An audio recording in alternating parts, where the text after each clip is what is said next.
Salam hər kəsə.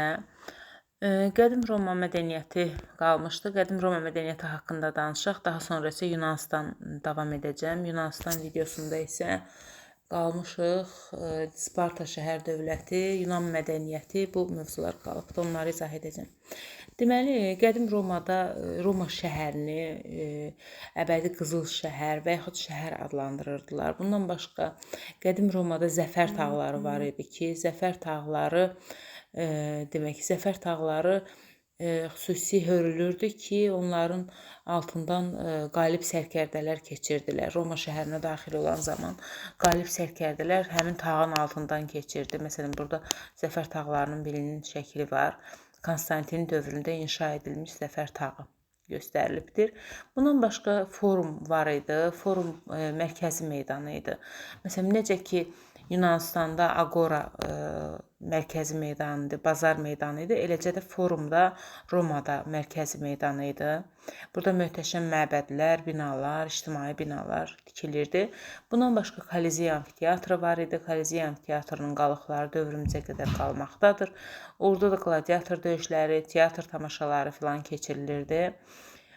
Panteon var idi Romada. Panteon da Romanın ən gözəl incilərindən biri idi. Panteonun oxşarı Afinada Parfenondur. Adətən qəbul imtahanında çox görürük ki, Panteonun oxşarını soruşurlar. Demək, Afinada Parfenon, Romada isə Panteon abidəsidir. Bunu yadda saxlayın. Biz F hərfinə vurğu vuraraq onu yadda saxlayırıq. Afinada Parfenon, Romada Panteon, bu cür. Demək ki, Romadakı zəfər tağlarından biri də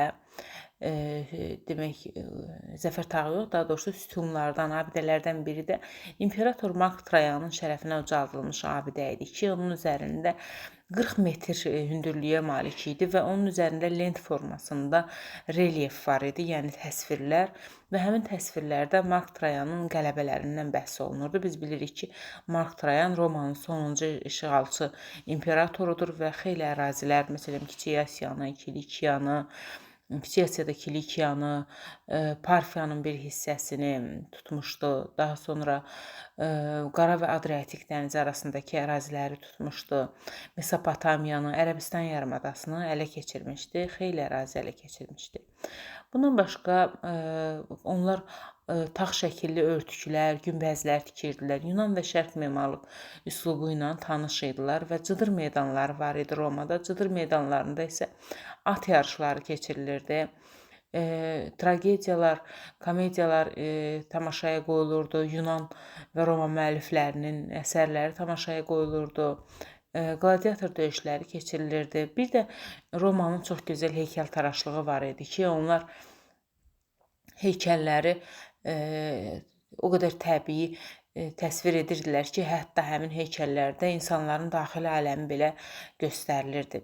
Eradan əvvəl 1-ci əsr, bizim eranın 1-ci əsr Roma poeziyasının qızıl dövrü adlandırılmışdı.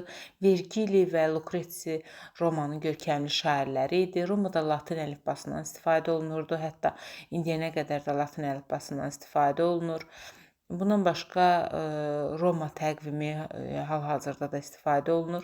Məsələn, orada iyul ayı Yuli Sezarın adından götürülüb, avqust ayı Oktavian Avqustun adından götürülüb, sentyabr ayı Roma Latin dilində tərcümədə 7-ci ay, dekabr ayı isə 10-cu ay kimi göstərilir. Başqa, burada xristianlıqdan danışır. Xristianlıq haqqında əslində Roma mövzusunun içərisində məlumat vermişdim. Amma yenə də 1-ci əsrdə meydana gəlmişdir. İsa Peyğəmbərin anadan olması ilə xristian təqvimi başlayır. Dini kitabları İncildir. Yepiskoplar, abbatlar, keşişlər din xadimləridir. Kilsə onların ibadət yerləridir. Bir də bizim İran, dediyim kimi, əvvəl də izahda dediyim kimi, xristianlığı ilk dövrlər hökmdarlar icazə vermirdilər açıq ibadətə. Onlar düşünürdülər ki, xristianlıq dövlət idarəçiliyinə mane ola bilər din, amma sonra onlar gördülər ki, din əksinə dövlət idarəçiliyində yardımçı ola bilər. Məsələn, Allahın əmri adı altında öz fikirlərini xalqa yeridə bilərlər beyinlərinə. Ona görə də artıq bizim eranın 4-cü əsrin əvvəllərindən, yəni 313-cü ildən imperator Konstantin xristianlara azad ibadət etməyə icazə verir və bu vaxtdan başlayaraq artıq xristianlar açıq ibadət edir, kilsələr tikirdilər. Bu qədər. Yəni Roma mədəniyyəti haqqında bu qədər. Növbəti izahda görüşərik.